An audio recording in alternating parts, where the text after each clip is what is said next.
Hey, what's up everyone? How you doing? I haven't done this in a while.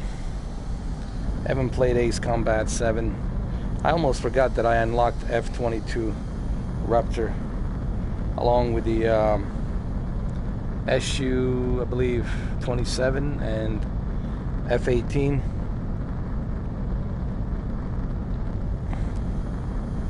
Now, please keep in mind, this is not like accurate replica of what F-22 Raptor display console is, because it's still illegal for any third party or anyone out there, any company or even a movie, to show the real replica of the F-22 Raptor display. Even the pilots cannot talk about it. As a matter of fact, I was told by the Air Force pilot that I can't tell you nothing about the console inside the F-22 Raptor because it's classified. Lockheed Martin and, you know, the US Air Force and the government technology, it's very high tech and they cannot share it in public. That's what I was told. So how's everybody doing? Yes, this could be in Google Stadia. It could be. Actually, there's a good possibility Ace Combat 7 will show up on Google Stadia. Actually, I'm not joking. There's like a pretty good chance that you will see Ace Combat 7 on Google Stadia. Alright, let's go up to the sky a little bit.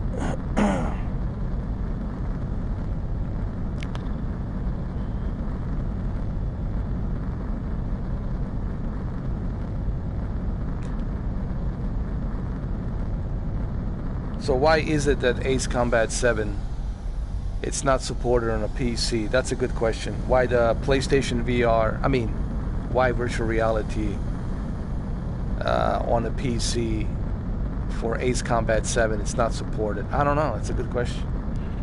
I think this would look so much better on Oculus Rift S or HTC Vive Pro. With all these other headsets.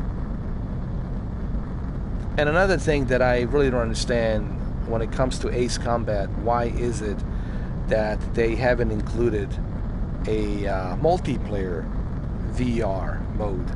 Do you know how cool it would be if they included a multiplayer VR mode where you can just jump in on an airplane and start fighting other players? How cool would that be? Or you can do 3 versus 3, 4 versus 4.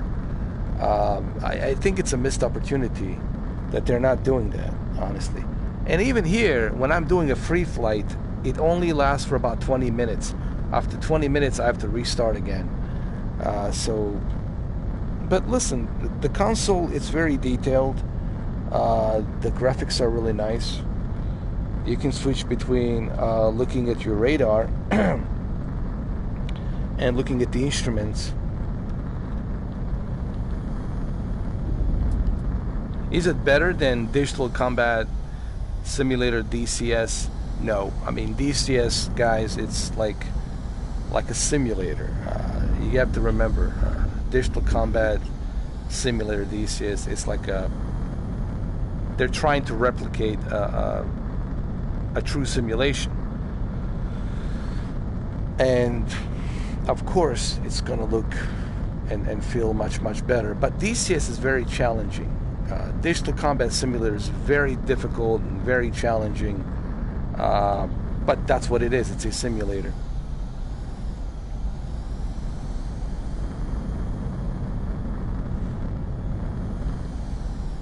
Hopefully, I'm showing up online. I don't know, lately I've been having some difficulties with streaming from PlayStation onto YouTube. I don't know why, but I'm gonna check really quick something here. Let me see, I want to check something. It is on air. Okay, I just want to make sure.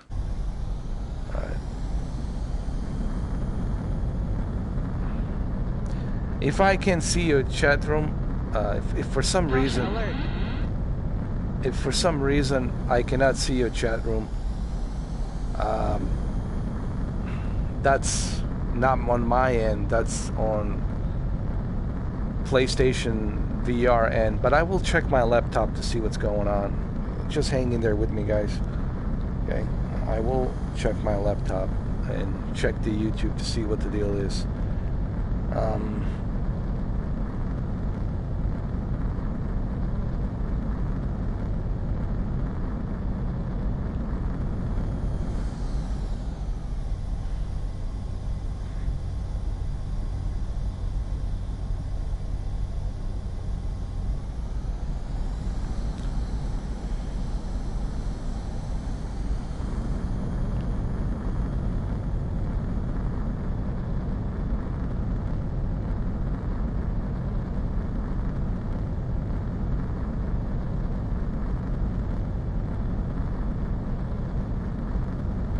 I mean, terrain graphics are okay. It's nothing that will blow your mind.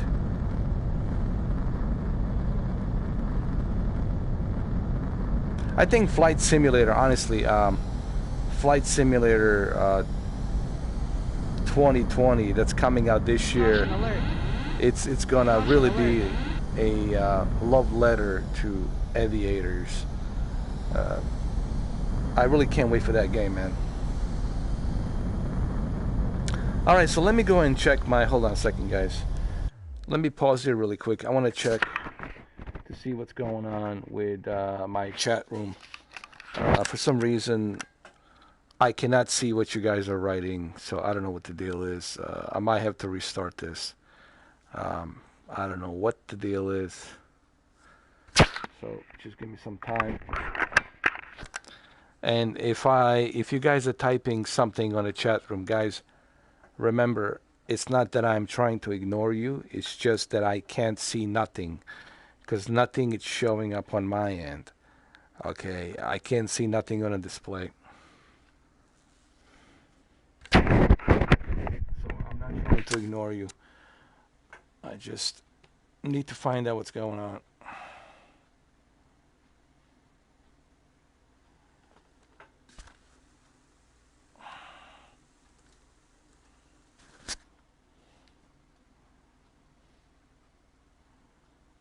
Shouldn't take long,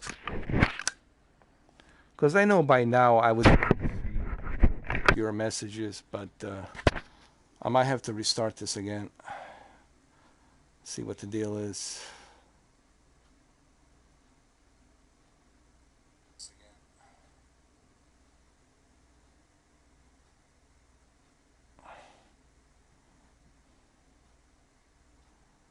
Hey, Eddie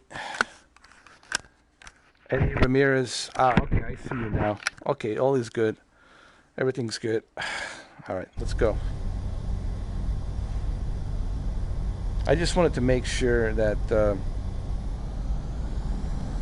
that my chat room was working. I mean, Ace Combat 7, it's pretty cool VR experience. You're definitely gonna feel the adrenaline rush. You're gonna feel like you are really in some sort of a jet fighter plane, and it's definitely an awesome experience. However, if you want the real accurate simulator, then you got to go with the Digital Combat Simulator, which is a PC. Oculus Rift S. I mean, there's so much benefit with DCS. Not only do you have the true replica of F-18 and F-16 and MiG-29s and all those other airplanes, not only do you get the true replica, but at the same time, with the DCS, every switch, every button that you press, it's pretty much accurate to what they have with the real jet fighters. And of course, with the PC version, you're running a much higher resolution on your VR headset.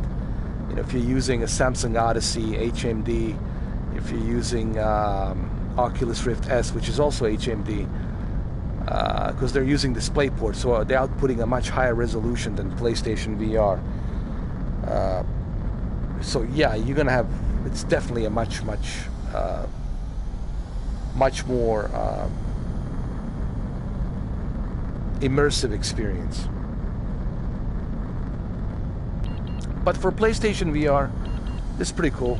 Alright, so the mission's gonna end right now, because you only have 20 minutes to fly in a free flight, and this kind of sucks.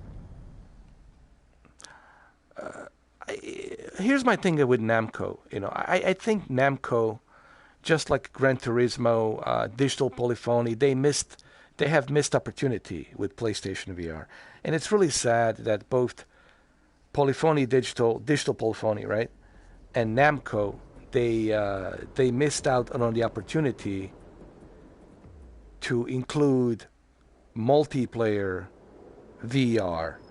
Same thing with Gran Turismo. They could have included a multiplayer VR. How cool would it be?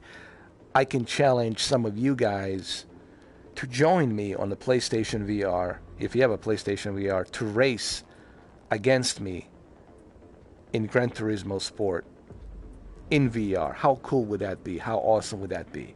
Not only would that make more people buy PlayStation VR, but more people would be also jumping into the Gran Turismo Sport. Same thing with the Ace Combat 7.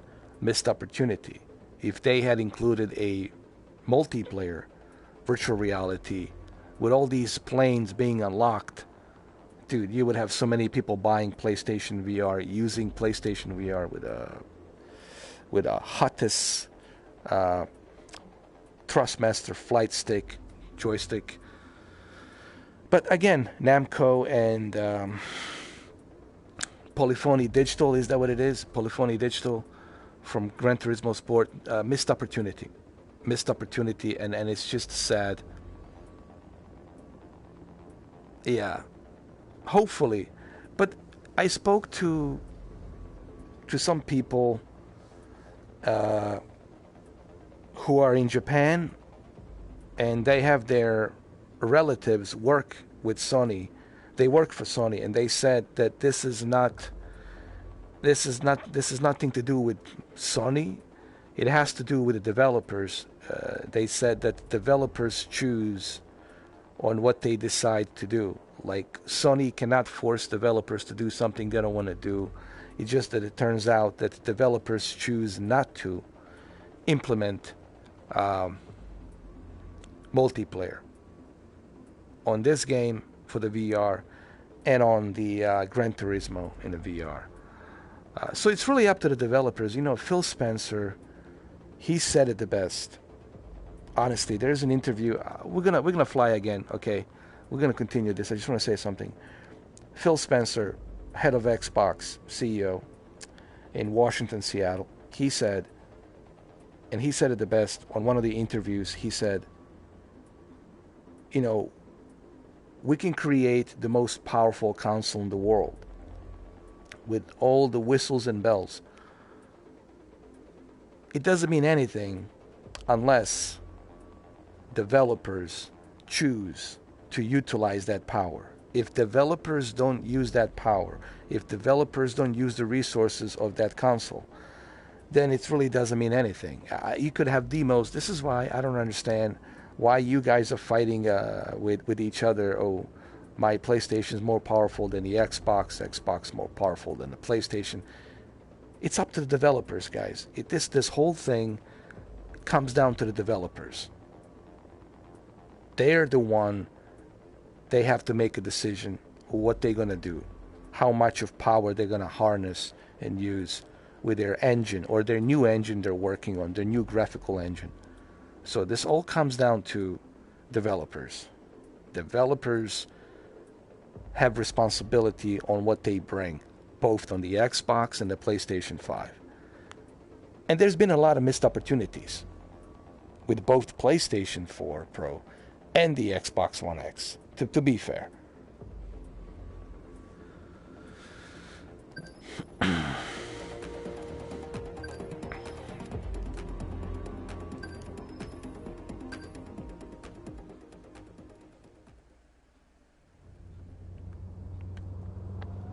Nobody's one, sorry.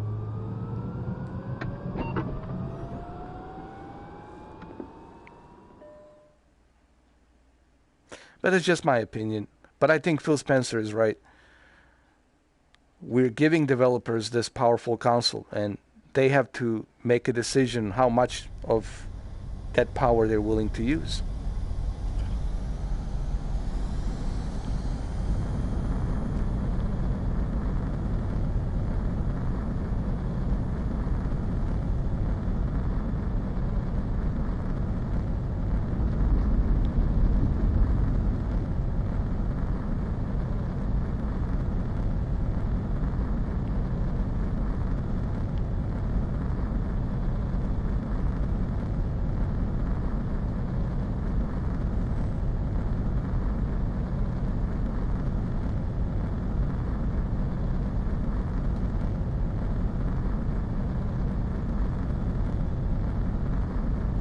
Do I ever get sick? No, because I've been playing VR for so long.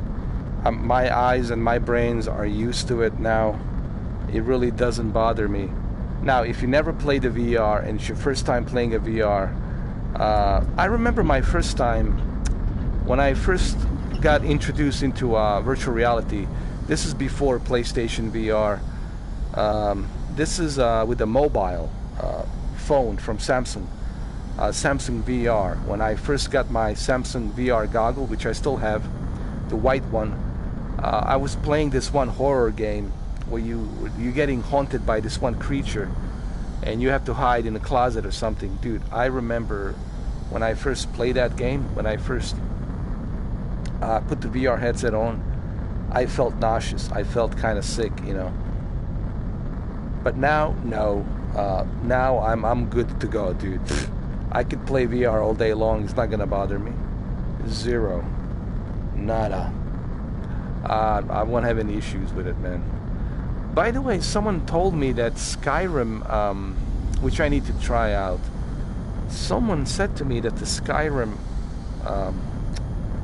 PlayStation VR version of Skyrim has been updated. They have fixed some issues and whatnot, and some stuff. I might have to check it out.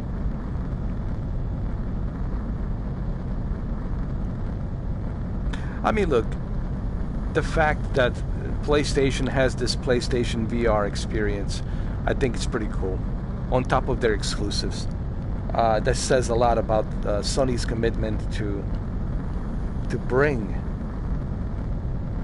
a variety of different things and different features. I think Microsoft and Phil Spencer also has a missed opportunity, and did pass out on the missed opportunity for Xbox One X. I think Xbox One X could have easily handled virtual reality, could have been compatible with the Samsung Odyssey. It would have worked perfectly with Samsung Odyssey, and because it's a Windows mixed reality headset, would have worked perfectly with the Xbox One X, and the power of the Xbox One X could have utilized that virtual reality with a Samsung Odyssey headset, and games like Halo Combat Evolved, Forza Motorsport 7, and Forza Horizon 4 would have looked great on Microsoft VR headset. But again, you know, Microsoft and the Xbox missed opportunity. Same thing with Nintendo Switch. They could have created a Nintendo, not that cardboard crap that they make you buy and create. I'm talking about a real full-fledged VR headset would have benefited greatly on Nintendo platform for the games like Legend of Zelda, Super Mario Kart, or Super Smash Brothers. I mean, I don't know, man. I just feel that I don't get these CEOs. I don't get these suits. We're sitting around a table and not thinking about these things, you know, like I just don't get it. This isn't, you know, it's no brainer. They should have done this long time ago. It just would have made the experience of Nintendo more enjoyable. It would have made the experience of Xbox One X more enjoyable. Playing Halo in VR, dude, are you kidding me? Playing Forza Horizon 4 in VR. Playing Forza Motorsport in VR. Playing, what else? Even a Crackdown 3, if playing in VR would have been great. Or, what's the other game I'm thinking of? Gears of War. Playing in VR would have been awesome. I don't know. Maybe it's just me. So that's what I mean by missed opportunities.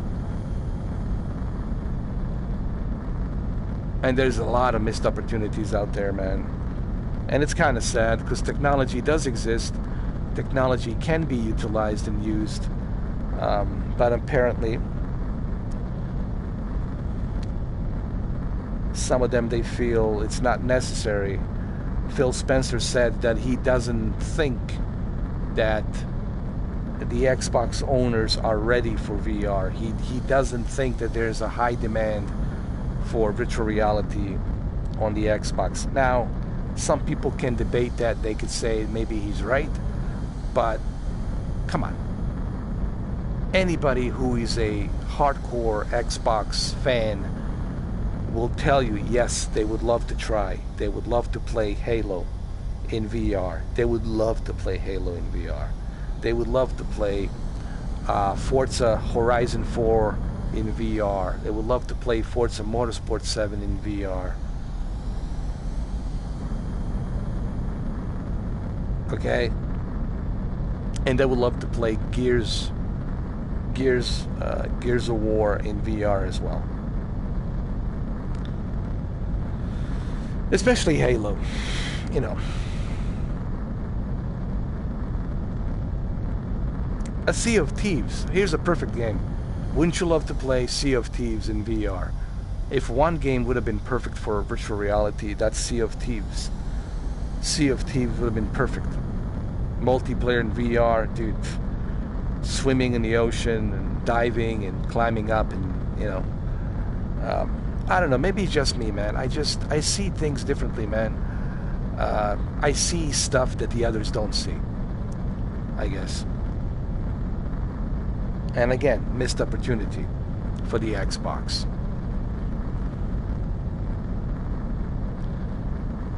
Now with the Xbox Series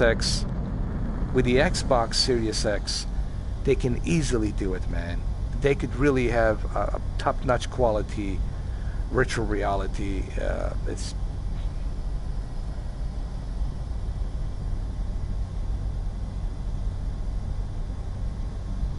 what do you guys think? I don't know. You think I'm wrong? You think that Xbox owners don't want the VR? They don't need it? I don't know.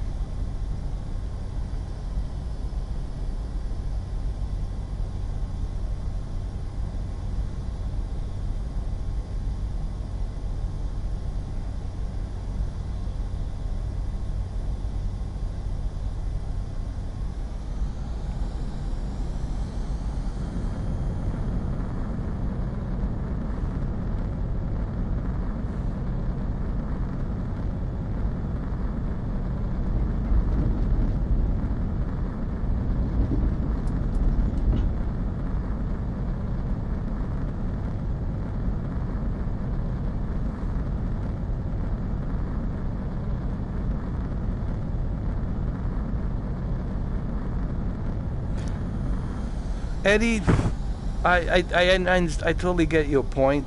They need to focus on the first-party games and good first-party exclusives. I totally understand that argument, but I don't think having a VR would hurt. I think it would only help them. Help them getting more people on Xbox. It would help them reach more audience, more gamers. I think it's only going to help them. I don't think it's going to damage them. You know, this is not something, this is not an idea that would damage them.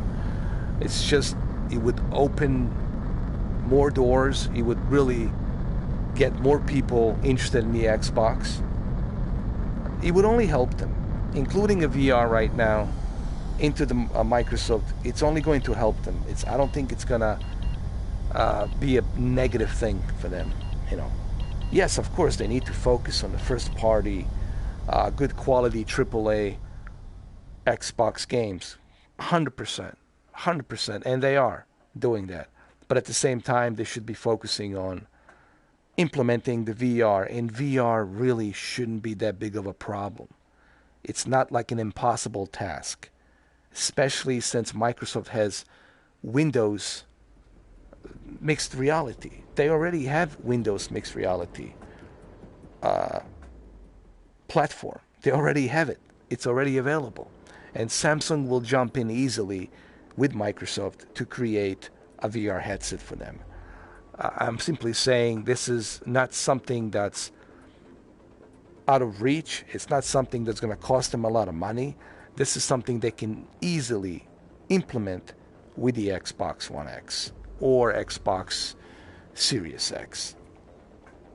That's just my opinion. You know, that's what I think. Let's go with the F-18. I've been flying F-22 way too much. I want to go with the F-18. We'll do the air show later on. I just want to go with the F-18.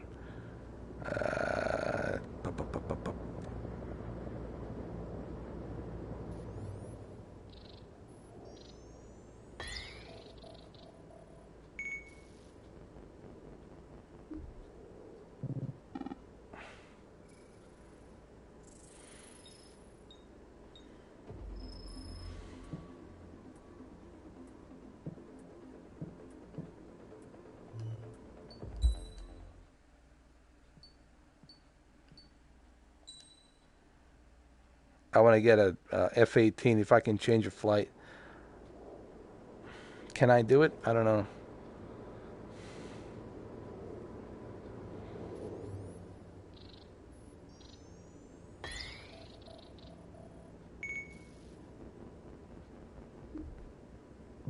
I think I have to go to the sortie. I have to exit and go to sortie. Hold on. Well, that's okay. I'll just go ahead and no, we'll keep the F-22. That's all right. I mean, F-22 is top of the line, so you know, we're just gonna switch to a different. Oh, here we go. Anything new at the CES that I like? Yes. There's a couple of things I saw that kind of caught my attention. Number one was the Alienware Nintendo Switch type of a prototype, if you will. It's really just like Alienware version of Nintendo Switch. The difference is it's obviously more powerful. It can handle, you know, much better performance and whatnot, much better screen. So the Alienware, what you call a space, what's it called? Alienware Space? Is that what it's called? That handheld device, I love that. That's definitely something I'll definitely purchase during the summer.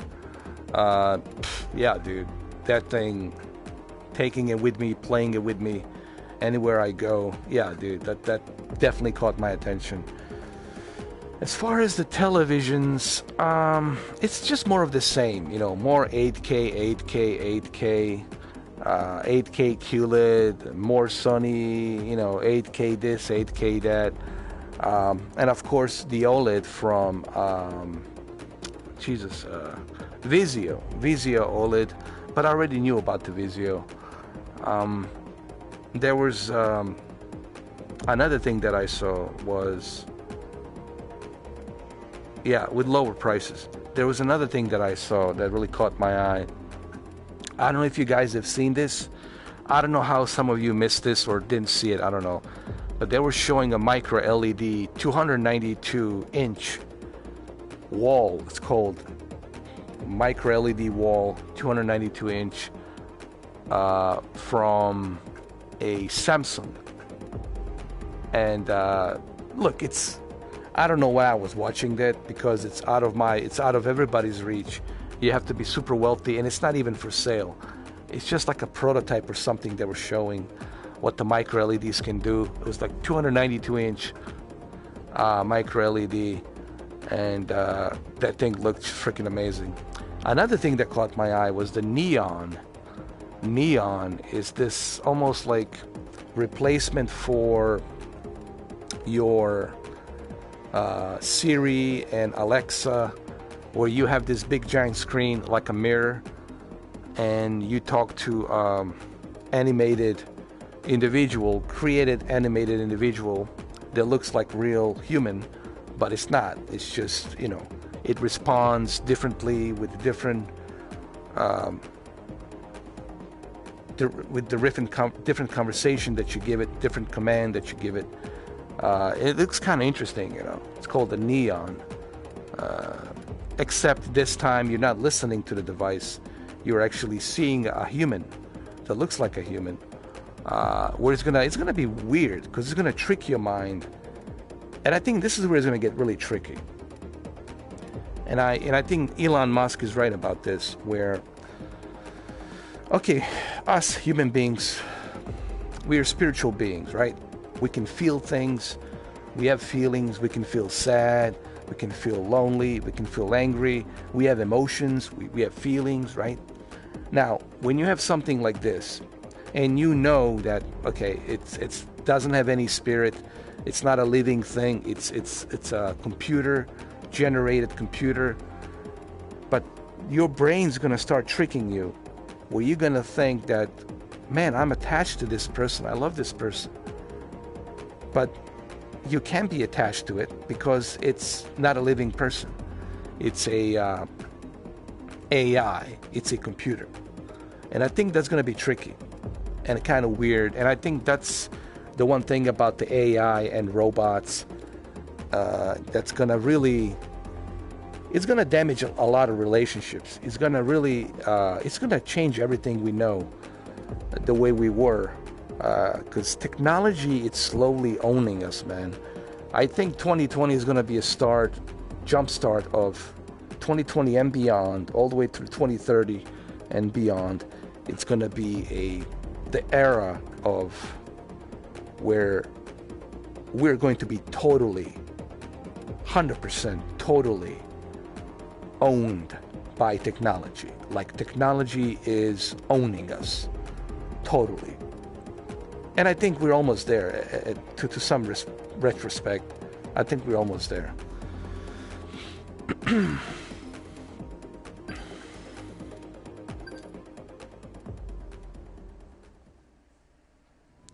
So is that a good thing? Is that a bad thing? I don't know.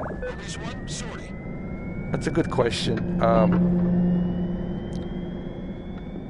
Like I said on my previous live streams, technology will evolve. There's nothing we can do about that. It is what it is. But it's definitely going to be strange for someone like me, who's 41 years old, to see, today's children and future children accept that as a standard. Because the future generations, they will not know what it's like to be out socializing with the people without your cell phone, without your robot, without your computer, where you actually, it's just you and your friends, and you had a bottle of beer and cone of ice cream and having a good time playing pool. They're not gonna know what it was like. For them, that will be strange, because they're gonna accept this new normal standard of living, with robots on your refrigerator, with some AI talking to you through a mirror and telling you what to do, letting you know what you need to do today, giving you your tasks for today, letting you know about your blood pressure and what you should eat, how long you should sleep, your emotional imbalances. It's just gonna feel, to me, the future's gonna feel weird. And this is something that's gonna that's going to happen, you know. And there was a TV show that really kind of really gave us a window into the future. The TV show called Black Mirror, which was on Netflix. It still is on Netflix. I think I was in season 2 or season 3, I think. I don't know. And if you watch the Black Mirror, they really deal with these types of scenarios in the future where stuff like this easily it will happen. It was a very plausible futuristic television show that it's really almost, to me, it's kind of like disturbing to see, like, that's where we're going, honestly.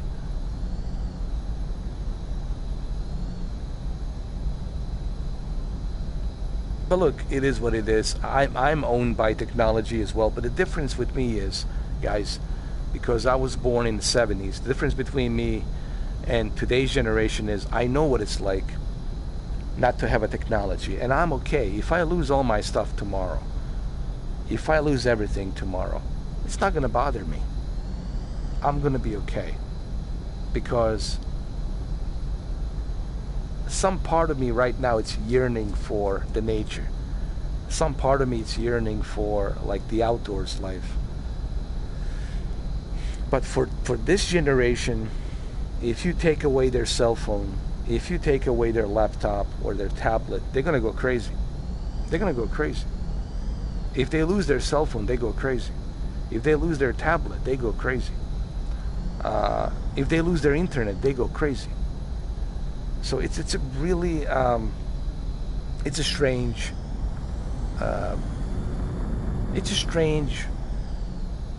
observation for me. And I know it's kind of ironic coming from me because I'm dealing with tech stuff. But since you guys mentioned CES Vegas, that's why this topic came about. You know, that's why I'm talking about this, because what the CES Vegas is all about, it's not just about the television. CES Vegas, it's about old things technology. All right, old tech stuff, future tech stuff. But I don't know. What do you guys think?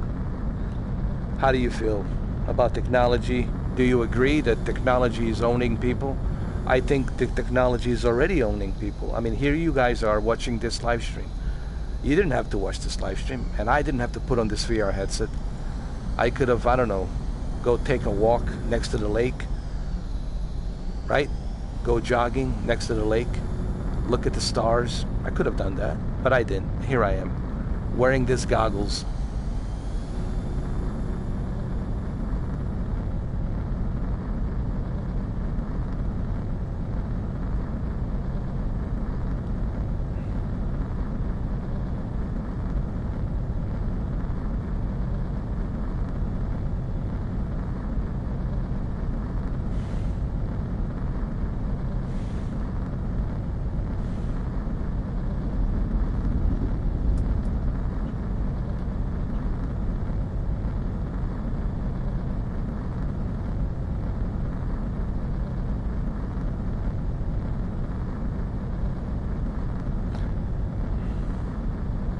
You know what's really funny is I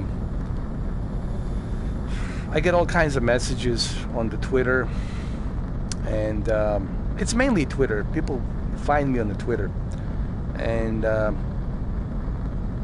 some people ask me, I'm really having a difficult time trying to understand what is your channel all about.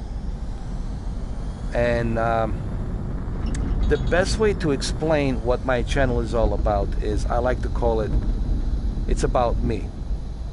Okay, it's me. I'm Mr. 4K, and I'm sharing stuff with you. It's not just televisions.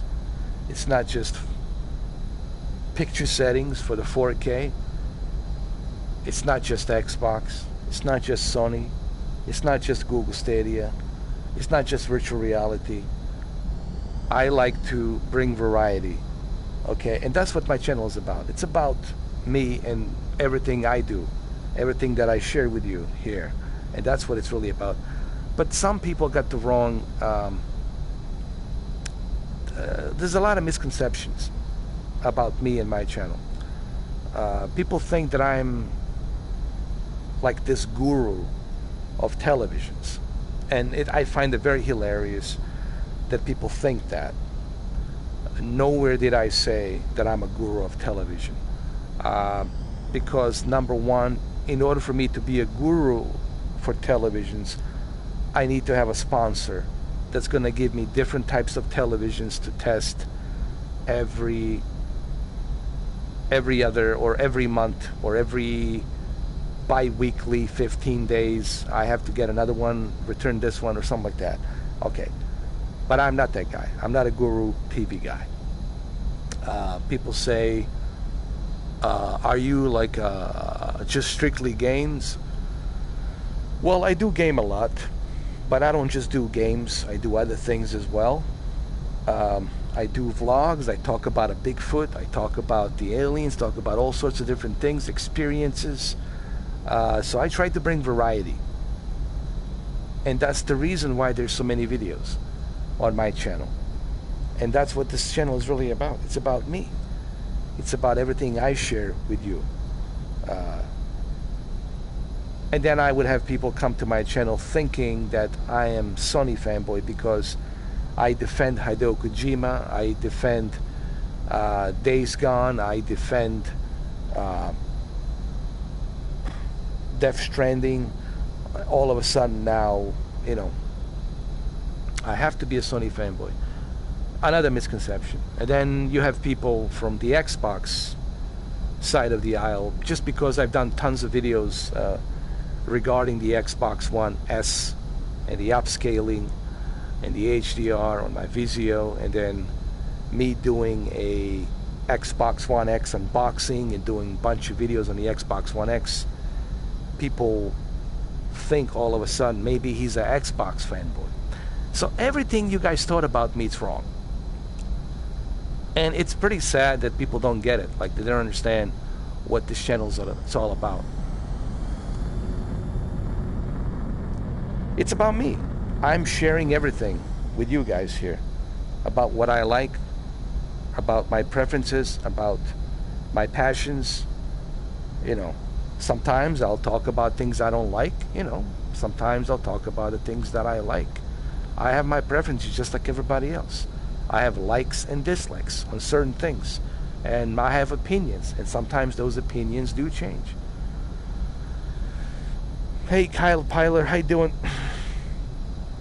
I'm looking forward to anything that's new, you know, and that's my whole point with Google Stadia.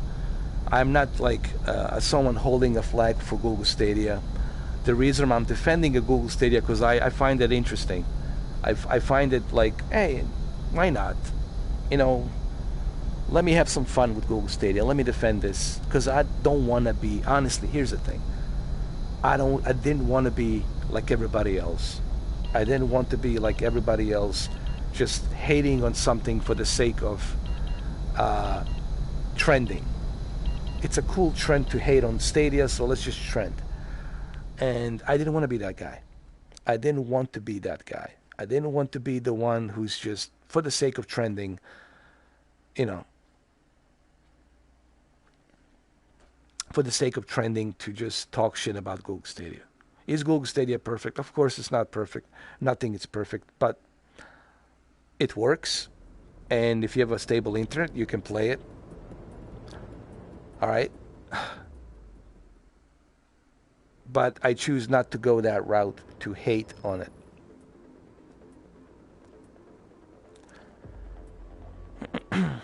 Sony's it's gonna be expensive, man. All those televisions you saw from Sony, I mean, it's gonna like I said, I'm only looking for something that's, to me, the only thing that caught my eye, it's TCL 8K, honestly.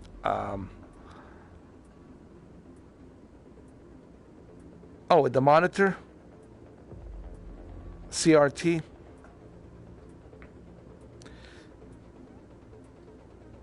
Hey, Zen Alpha. No, you're welcome. You're welcome. I have to look, guys. To me, monitor is just a monitor. Uh, I know you guys are. Some of you are hardcore PC gamers, and some of you do need that 240 hertz. And granted, 360 hertz refresh rate, of course, is going to help you tremendously. It's going to help you to have that refresh rate. But I don't consider myself a hardcore PC gamer, so to me, I'm not like that crazy about the PC monitors. I'm more interested in like affordable resolution television, like something that's an 8K resolution, but it's affordable, and that's why the TCL caught my eye. That's why TCL caught my eye, and I think you guys should be checking out TCL to begin with, guys. Because looking at Sony, looking at Vizio, looking at QLED from Samsung, those are all going to be expensive, man. It's out of your reach, man. It's too expensive.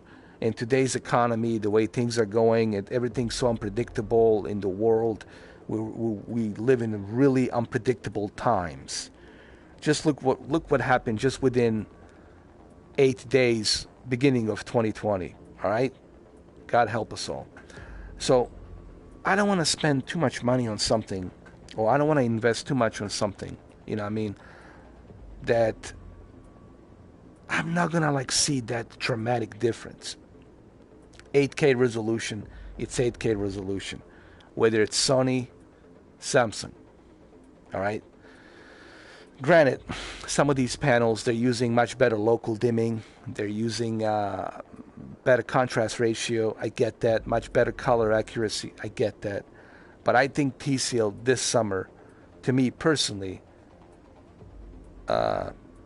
it's for me personally, speaking for myself, will be the most affordable way to go in terms of 8K. And the only reason I have interest in 8K, it's because, guys, I thought it would be cool this year to see how well all of my 4K movies that I have over 180 4K movies, physical media, and I got Oppo UDP 203, to see how well those movies look being upscaled to 33 million pixels. How's it going to look? Is it going to look goofy? Is it going to look too soft? How's it going to look? Also, to test out the Xbox One X, to see how the games that are running on Xbox One X in native 4K going to look upscaled to 33 million pixels with TCL 8K television. Stuff like that. I think I find it interesting, and I think it's probably something that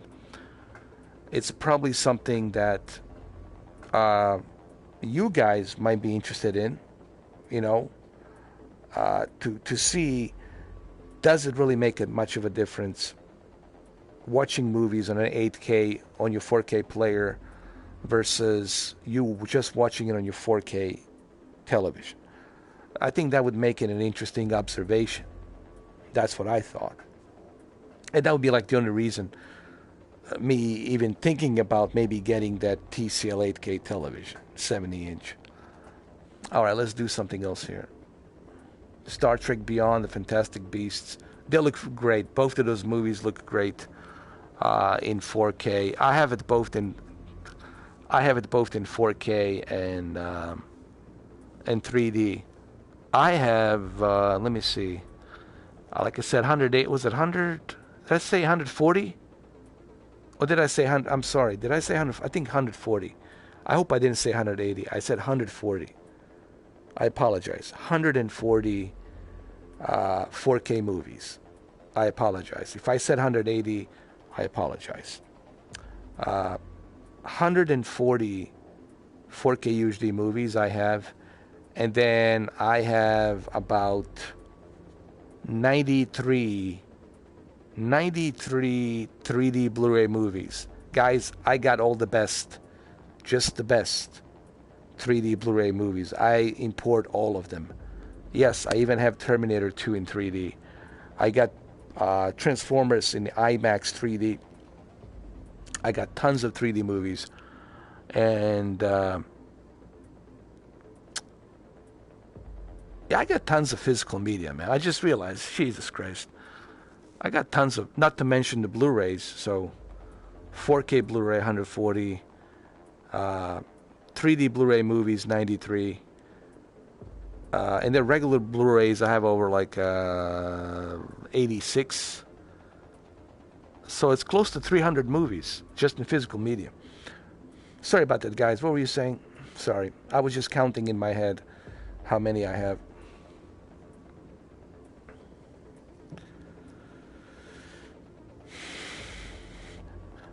I still think that the best OLED, in my opinion, is the LG. Honestly, I haven't had any issues with the LG. I'm very impressed with the LG for many reasons. I think LG has the best user interface and tons of features. And they also do a great job with the design. Like this E-Series OLED, it's so beautiful, man. Such a beautiful design. You hear, Mobius One? You must really like flying to watch us train on a day off. Well, I guess you're different from the other guys. Since you're here, why don't you call the aerial maneuvers?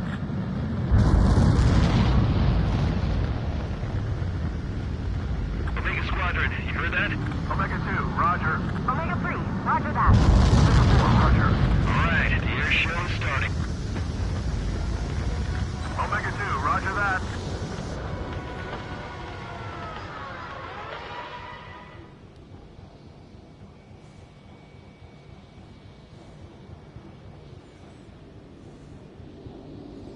I'm trying to find these airplanes.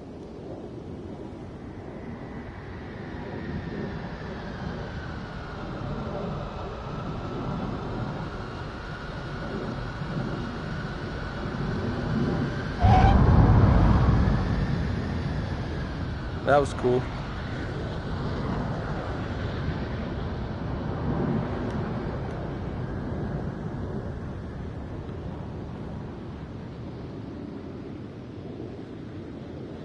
Oh man, I forgot about my DVDs, dude. I have a bunch of DVDs as well. Oh my god.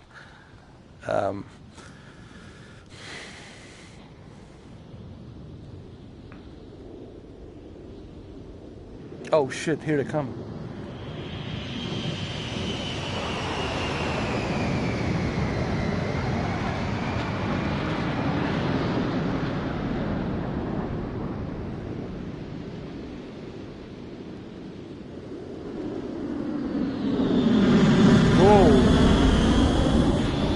Oh shit.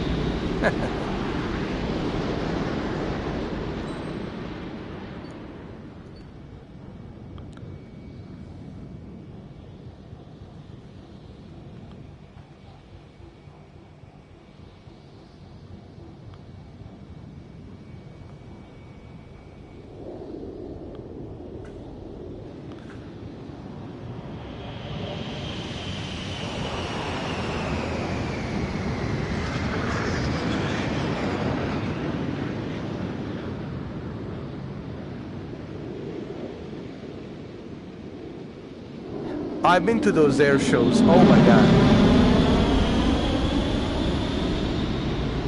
I've been to the air shows a lot, man. And let me tell you, you never get used to that sound, man. When they fly by, oh my god, you feel it in your chest, like your chest blows up, man. Oh, here we go. Here we go. Oh, shit.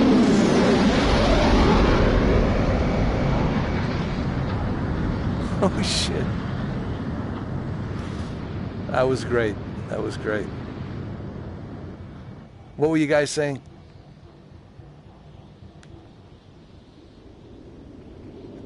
Here they come, here they come.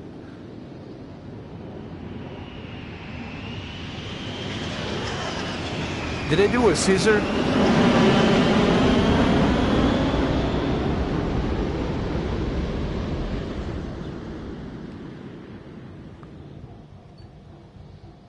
Chandel, let's do that. Slice back. I will do that next. Here they go.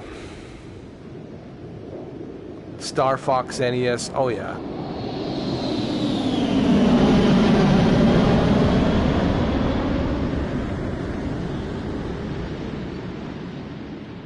Hold on.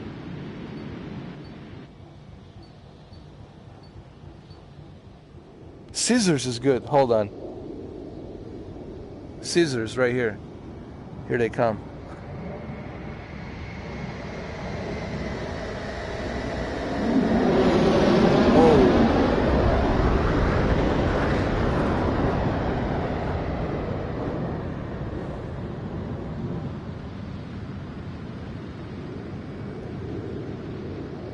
Let's do rolling scissors. Hold on.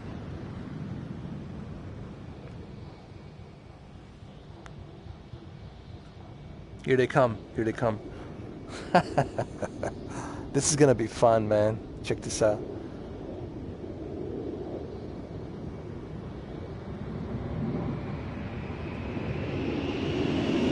Whoa.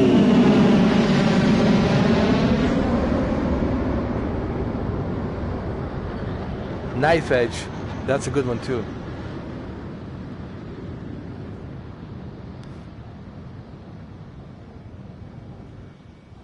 Trying to find out from which direction they're coming. Oh, there he is. There he is, right there. Knife edge right there.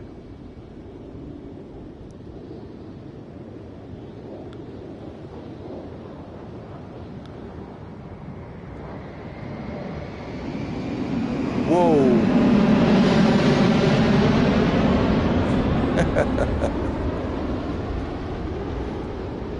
Oh, shit. Hammerhead. Uh-oh. Uh-oh. This is gonna be good.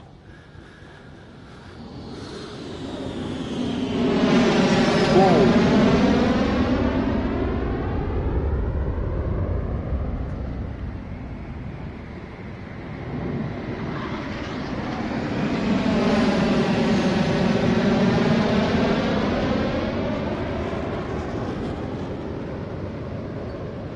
Cuban 8. Oh, wow. I never heard about this one. Cuban 8. Let's try that. Oh. Oh shit. Oh. Oh shit. Oh shit.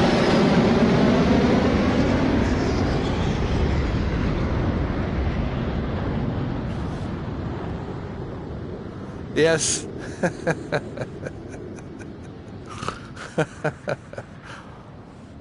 We're just training.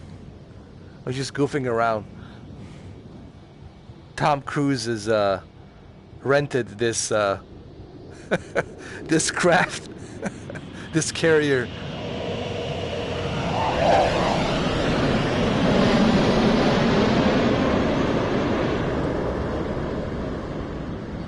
Cobra, dude, Cobra's good.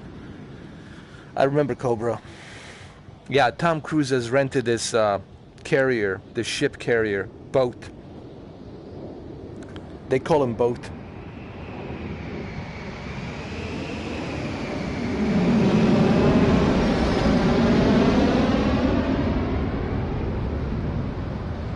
I heard from some Navy sailors and U.S. Navy pilots, they said no one calls it carrier. They all call it a boat.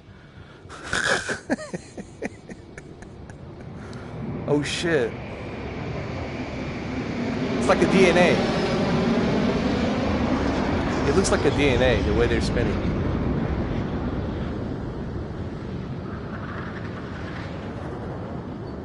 Hook. Let's see the hook. Let's move over here. Right here. Oh, here we go.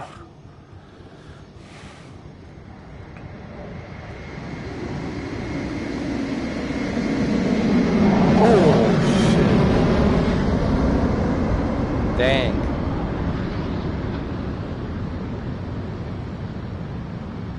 I know, he's pissed off. He's like, get off this boat. Get off my boat. Oh shit. Shit, shit, shit.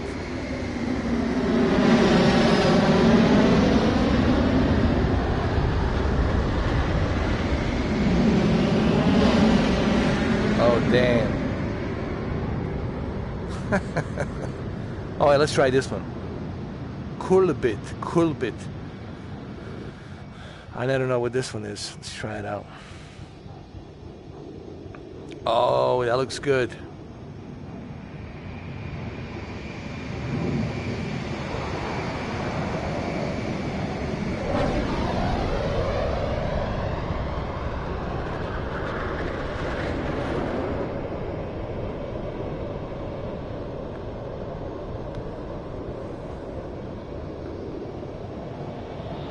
Oh, they split, bro. Nice. Oh, that was good. They're gonna split again?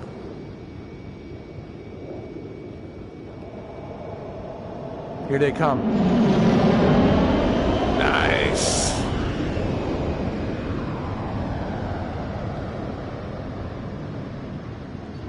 Double Colbit.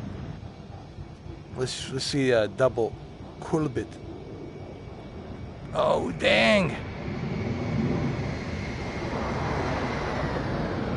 Oh, scheiße. Oh, shit. Oh, my goodness. That's crazy.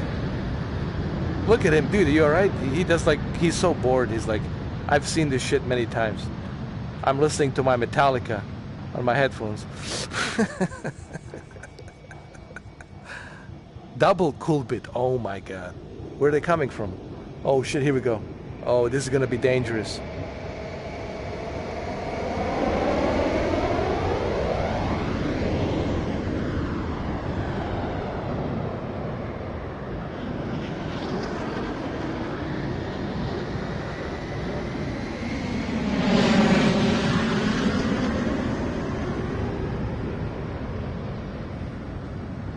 Hold on, the guy's coming around.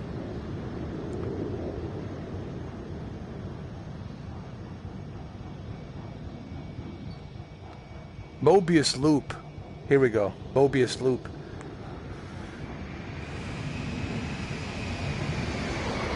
Oh! Shit. Shit. We gotta do this again. Hold on. Mobius loop. Oh my god. You guys gotta see this again. What do I think of 2020 Vizio lineup? They're good, but they're gonna be expensive. That's my problem. I think T-Seal will be more affordable.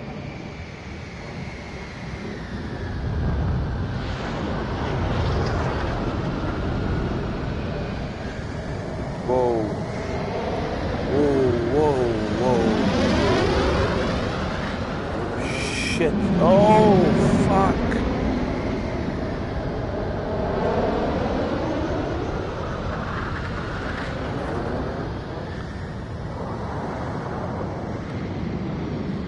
Whew.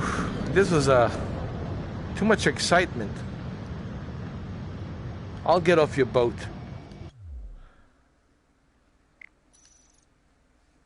I like their OLED. It's just the pricing, what the pricing's going to be. I don't know if they can compete with LG. I'll be honest with you guys. You know, I'm sure it's gonna look nice, but it's gonna be difficult to compete with what LG has. I mean, the amount of features, guys, that LG has on their OLED, it's pretty substantial. And their user interface and their magic remote control. Dude, there's so much about the LG OLED that I like. And for those of you who have LG, you know exactly what I'm talking about. For those of you who do have OLED, you know exactly what I'm talking about. Now, if their pricing is going to be affordable, and if Vizio can make the most affordable OLEDs, then that's great.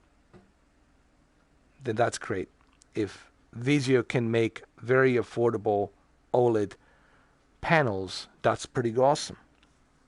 But I don't think it's going to be affordable. I think it's going to be expensive. Okay. I think only LG can do that. Only LG can make an affordable OLED because they've been making OLED now for 5 years, 5.5, 6 years. So I think the LG has the upper hand on that one. But look, it's good that there's variety. It's good that Vizio has joined the OLED. That only proves that OLED, it's here and it's not going anywhere. And all these naysayers who's been talking crap about the OLED, they've been proven wrong. They don't. Do you see them anymore? They're not talking about the OLED anymore. They gave up. Isn't it funny when they are proven wrong, they don't go on the YouTube to talk smack, to talk trash. They just disappear and they don't say anything. I find it kind of funny. Is OLED a perfect TV? Of course it's not. Is your car a perfect car? No, it's not.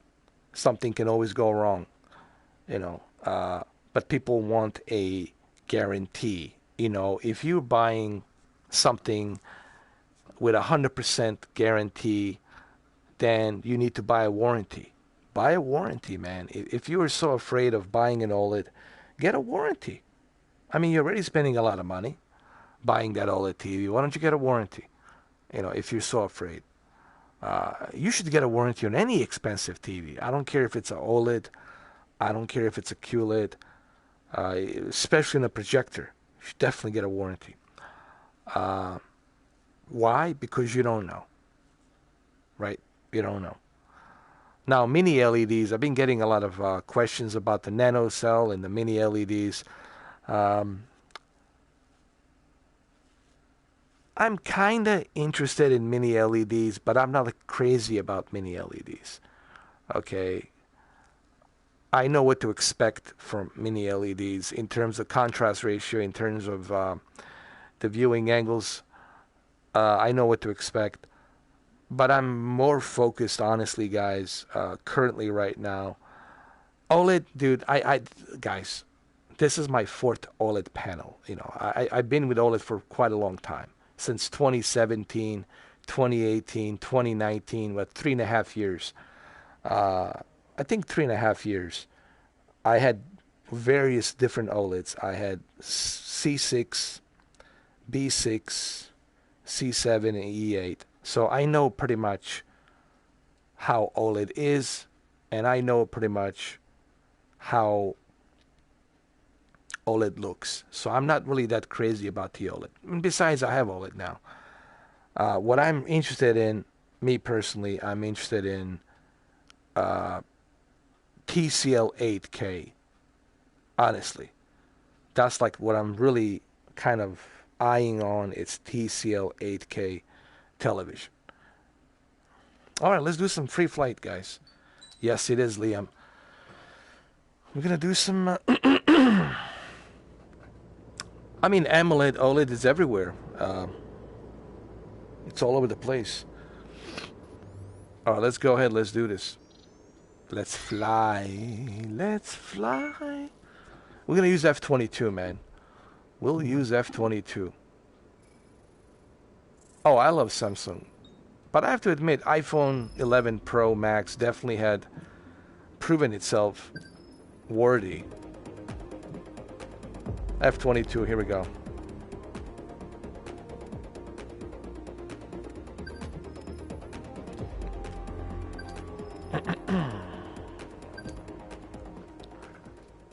All right. Okay, instruments are working. And it's good to go.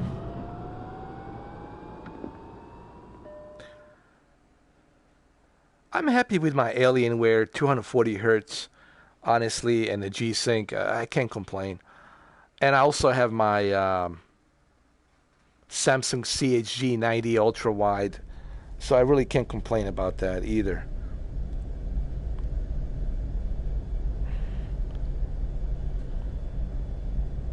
But if you guys really want a like top-notch flight simulator, I'd say go with the DCS, man, or X-Plane 11. DCS and X-Plane 11 are definitely gonna give you the best VR flight experience. I also have a BenQ, man. I have two BenQ monitors, 4K and HDR. I also got an LG 4K IPS monitor, dude. I got like three 4K monitors, as a matter of fact. But I like Alienware, the 240 hertz with a G-Sync. It's perfect, man. For gaming, it's just godsend. And I use two of them. I use dual Alienware. I need to get a third one to make it a surround triple monitors. Caution. You should go with the Samsung CHG90 ultra wide. It supports a FreeSync too. And it's, let me tell you, I can vouch for Samsung CHG90. It's an excellent monitor. If you have, like I have, Radeon 5700 XT graphics card, definitely go for it. Oh, you already have Radeon, perfect. I have Lisa Su 50th anniversary edition graphics card. I have two of them. Gold, look, it's a gold plated one. Gold plated with Lisa Su signature 50th anniversary edition. I have that one. I'm very impressed with the 5700 XT. It is a Navi GPU, so 7nm Navi GPU. Yes, it's a vertical alignment. Yes, it's a quantum dot vertical alignment with some local dimming. Okay, just enough local dimming to keep it look good, because it is curved. Okay, CHG90, it's not a flat 50-inch ultra wide. It's a curved ultra wide monitor, and it's huge, guys. You have no idea. When you look at that video that I have on the beginning of my YouTube page, it doesn't do it justice. You got to see it in person, man. The thing is gigantic. Some people say I want to have two of those. I said that's just ridiculous. Your head will be going left and right constantly. That one single 50-inch CHG90 Samsung monitor, it's more than enough, dude. More than freaking enough. I've seen people buy two of those. I was like, dude, that's 100 inches. You going left and right. Like, that's ridiculous, bro. I can't complain about that monitor. It's really good. The colors are beautiful. The contrast ratio, viewing, I mean, it's just FreeSync, 144 hertz. It's 50-inch, perfect for flight simulator. Listen, if you're gonna be playing a flight simulator 2020 this year, I'm telling you, that monitor, it's perfect for flight simulators. It's perfect for iRacing. It's perfect for Project Cars 2, for American Truck Simulator, Euro Truck Simulator, Bus Simulator, Train Simulator, all these simulation games. And also it's perfect for Fortnite. For those of you who play Fortnite, for those of you who play Call of Duty, Black Ops, Samsung CHG90 is just perfecto mundo.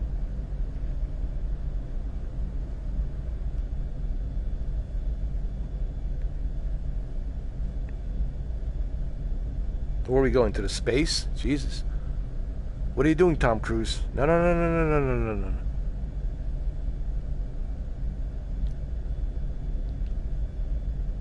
All right, let's do a deep dive. Let's do this. Let's do it. I am feeling kinda sick right now. Caution. Pull up. Oh.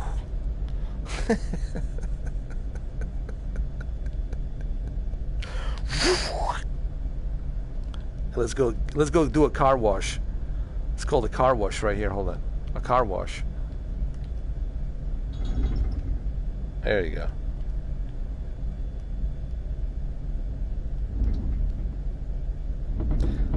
You know what? I agree with you, man.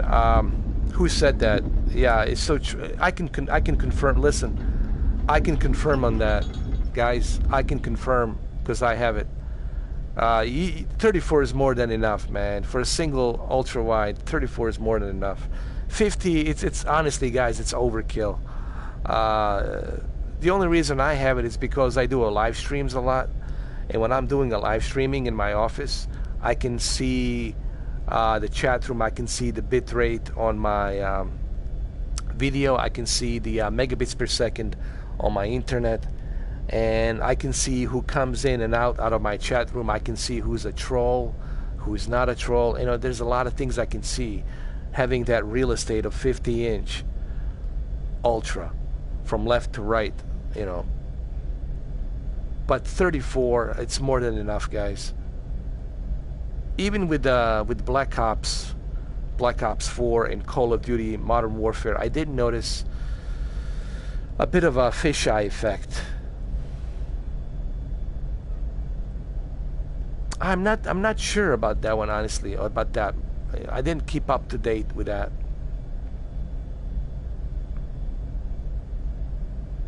Oh, that one, the C-27? Yeah, he's right. It's 2 years old. But it's still good. You know, it's still good. But it's 2 years old, but it's not bad, you know. Even the BenQ that I have, you know, that's a 32-inch BenQ 4K monitor. For a 4K, 32-inch is pretty good, man. It's pretty ideal, 32-inch 4K. Let's do a car wash.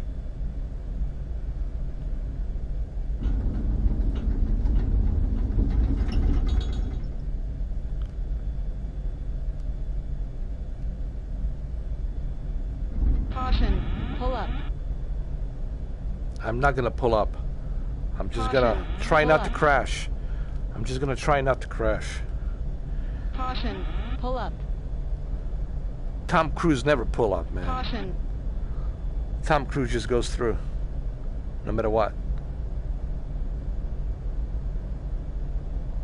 Caution. Oh my Caution, God. pull up. Oh my God. Are you guys Caution, okay? pull up. Oh Lord. Oh, I have flown outside of the gameplay area. Oh, Jesus. Oh, that's where we are.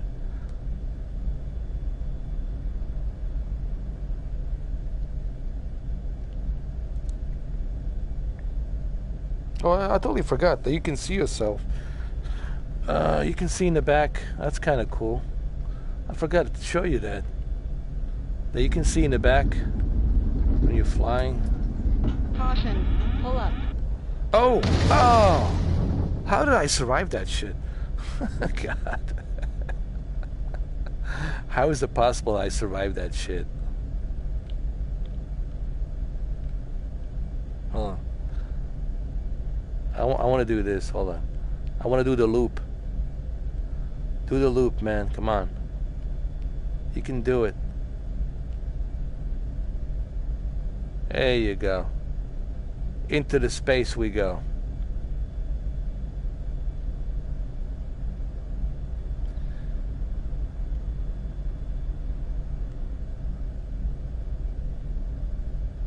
Cool.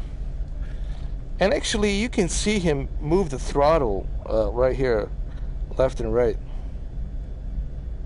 It's kind of cool. Woo! You should definitely get a Hotus flight stick. Hold on. Look how big this F-22 is, man. It's a freaking juggernaut. It's huge. All right, let's deep dive. Here we go. Woohoo! Caution alert. Caution alert. Oh my goodness. Caution alert. Oh. Oh shit. Caution alert. Caution alert. My time is up, guys. Time is up, fellas.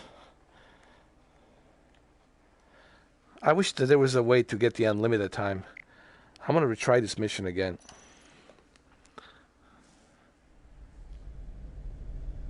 Oh, geez, Satek's pretty good, man. That's a pretty good one, man. But I'm happy with the Thrustmaster. Can't complain. Thrustmaster's good. Alright, let's do this like this. Hold on. I want to do it like this.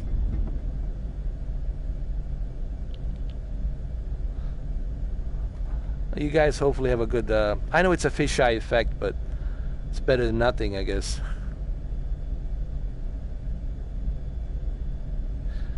You know, I would not... I would do some... I would definitely would do some more research before I would jump into that and bite the bullet and buy it.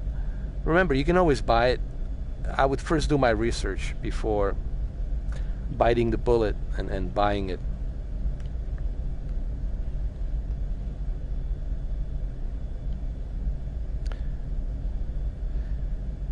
Because the last thing you want to do is spend money on something you don't know if it works, or if it's compatible with the PlayStation.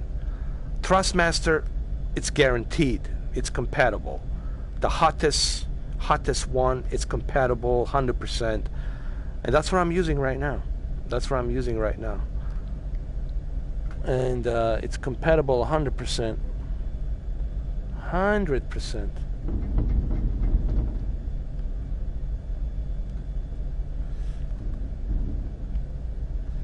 This is crazy. What am I doing here? What are you doing, Mr. 4K? Trying to get us killed over here. Yeehaw! Woo! You should definitely do it, man. 100%. Whoa. Oh, shit. It's amazing how quickly you can go up to almost to the atmosphere with this F-22.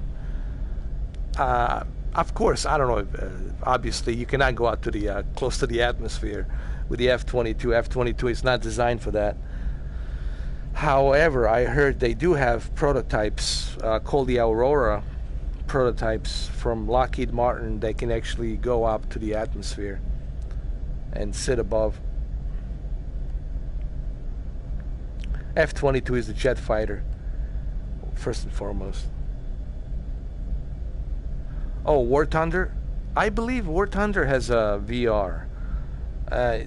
And you can play... The one cool thing about the War Thunder is not only does it support the virtual reality, but at the same time, you're playing against other players online. And I think that's what's missing here. A missed opportunity with Ace Combat is the fact that they could have easily implemented multiplayer VR, but they choose not to. And it's just a shame that they haven't implemented the VR, multiplayer VR. This game screams for a multiplayer VR. And I don't know why they didn't do it. What the reasoning behind it is.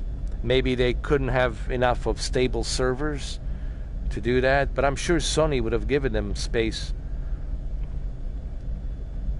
I'm just saying, this game would have been bananas multiplayer VR. I mean, it's just, I don't get it, dude.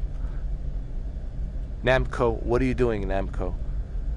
You got a perfect platform here for multiplayer VR and you don't do it. I mean, come on. Come on. It's a damn shame. It's a damn shame. I know. It's a damn shame.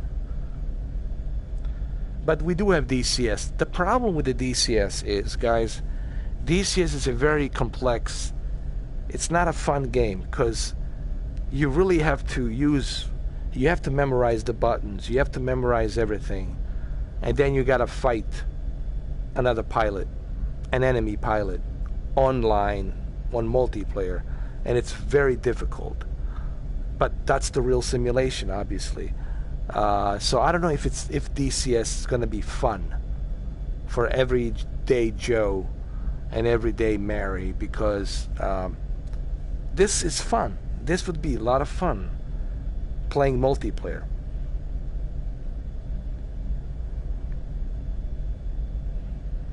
And the fact that they didn't include the multiplayer, it really sucks. I think those buttons can be customizable. You can button map those controls individually. I believe on the War Thunder you can do that. And I think a lot of flight controllers are compatible with War Thunder. So if you're gonna be playing a War Thunder, I wouldn't worry about it. Especially now that Logitech has bought Saytech, right? Saytech is the Logitech now, so there shouldn't be any issues. But if you're gonna be playing a War Thunder, War Thunder or Theseus, no, in Ace Combat, forget it. Nah, I don't think so. With Ace Combat, I would only stick with Thrustmaster, Hottis, because that's all I can confirm. Because I don't want you to buy something and then it doesn't work, it's not compatible. So look, I would do some research, man. I always tell people, do your research. Boom and zoom. Well, Ace Combat doesn't have the zoom. That's the thing that sucks, They don't have it on the VR. It kind of sucks, There's a lot of stuff. Listen, there's a lot of stuff missing here on Ace Combat VR, and it kind of sucks, because that was my hope. Really? Well, I don't know how he did that. Well, I guess, I don't know. That's interesting.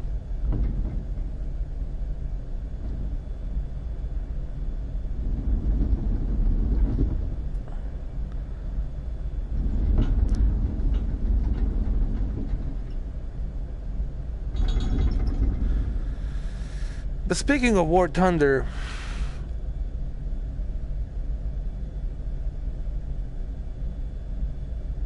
oh, you can do that. I mean, outside the VR you're talking about, right? Outside the VR, yes, I'm talking about a VR. You see, that's the kind of thing that sucks, about. And look, here's my thing. Yes, I play the multiplayer 2D on the television. It looks great, but come on, man. This would have been so much. Pull up. This would have been so much better in VR, man. I don't know what they were thinking, guys. I mean, game like this, it's made for virtual reality. Multiplayer for this type of a game, it's designed, dude. This shit is like designed for multiplayer VR. Just like I'm so upset that the Gran Turismo Sport didn't implement a multiplayer VR. I don't get it, man.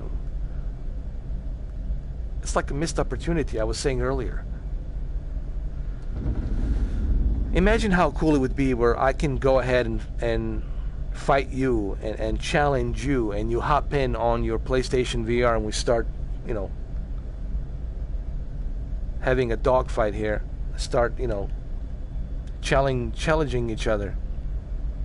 Yes, man. It would have been so much better, man. You talk about a Top Gun, dude. You talk about a Top Gun experience. That's like a heaven. That's like a love letter to Top Gun fans, giving them that ability to do that. So what the hell is Namco was thinking? Same thing with the Gran Turismo Sport. What the hell were they were thinking?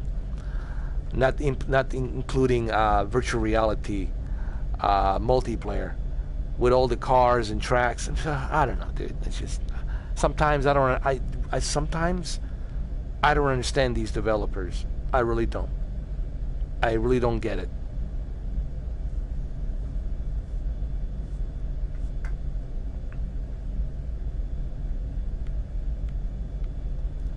And it would have been so cool, man, to have that option. Let's do a quick loop. Hey, that'd be awesome. But that's the whole experience, dude. That's what we want, dude. We want the Top Gun multiplayer experience, dude. That's what it's all about, dude. Fun. Fun. We want fun, damn it. People will pay for fun. But apparently for some developers, that's a big science project to figure that out. I just felt missed. Like I said this earlier, beginning of the stream. I said both Polyphony Digital and Namco missed opportunity on PlayStation VR. with the multiplayer. Missed opportunity. You know, and it's kind of sad. It is kind of sad.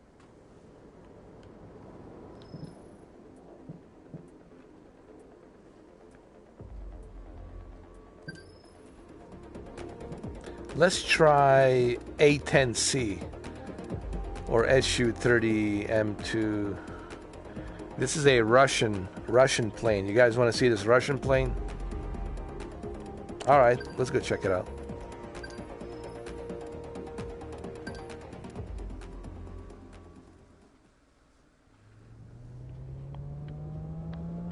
Nobody's one, sortie.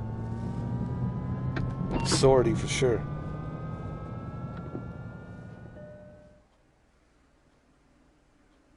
I have a Top Gun on a 3D Blu-ray, and it just looks amazing. Oh no, look at this, guys. That's it. I'm into a different dimension now. I have jumped into a different dimension. Look at this. The game stopped. I'm in a different dimension. Oh my God. Aliens are coming for me. They're communicating with me. Stand by. Aliens are coming. Aliens are here.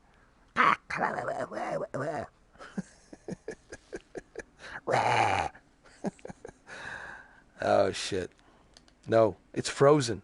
Everything's frozen. The Matrix. Neo. You're the one, Neo. You must talk to Morpheus. He says you are the one to enter the Matrix. Imagine that if this whole thing is just one program. Imagine that. Imagine if something like this happens to you in real life. Everything stops and pauses. But you can move, but everything paused. And you see some kind of crack opening like this. And you're like, fuck. Do I go in that shit?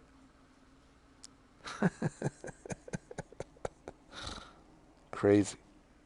Crazy time. Well, anywho, I'm going to end this live stream. I'll see you guys tomorrow. I got something else going on tomorrow for you guys. Maybe Stadia. Maybe Stadies. Stadies. You got some Stadies. Come on, eh? Maybe Stadies. We'll see. Maybe something else. Maybe LSPDFR. Or maybe, just maybe, we might do maybe Truck Simulator, American Truck Simulator. I don't know. We'll see. I don't know, dude. I have so many ideas for tomorrow, but I'll let you know. Peace, guys. Thank you all. Always a pleasure. I like to always bring something interesting and new. And I mean, I hope you guys enjoyed that Stadies video.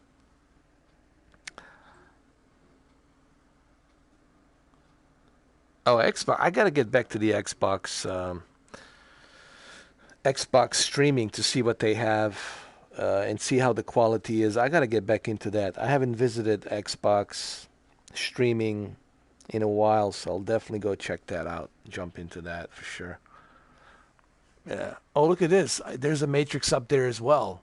Jesus, it's a big building for me to climb up. Damn, man, this is just freaky. It's freaky. Can I? Oh, Lord. Oh, Lord. Oh, you did? I'm in the Matrix. Neo. You are the one, Neo. I think this is a portal to Stadia. To Stadies. I'm going to go to the Stadies right now. I'm going to go to the Stadies. All 5 Gears games too? Cool. I'll check it out for sure, man. Now I'm going to check it out. Okay, guys. I got to go. Aliens have invaded me. Aliens are here. Shh. Amazon is where is that? They're around. They're walking around. Shh. All right, guys. I'll catch you later. I got to deal with my aliens here. I got to talk to them, see what's up. See what they want to tell me. You know. All right. Thank you, brother. I'll see you guys later. Cheers. Have a good one, though. See you tomorrow. Tomorrow, tomorrow, tomorrow, tomorrow will bring a new shiny, shiny, shiny, beautiful plate with apples, strawberries, bananas, and coconut. Whatever the fuck's that supposed to mean. All right, guys. See you tomorrow. Take care. Take care now. And don't forget to get your Stadies. Get yours today. Order Stadies now. Take care. Now I'm going to jump into this Matrix. Bye-bye. Bye-bye. I'm coming, Morpheus. Relax, Morpheus, all right? I know we just finished filming John Wick 3, but just relax. Where's Trinity at? Oh, she's up there? Okay, I'm coming. Tell her to wait. I'm coming.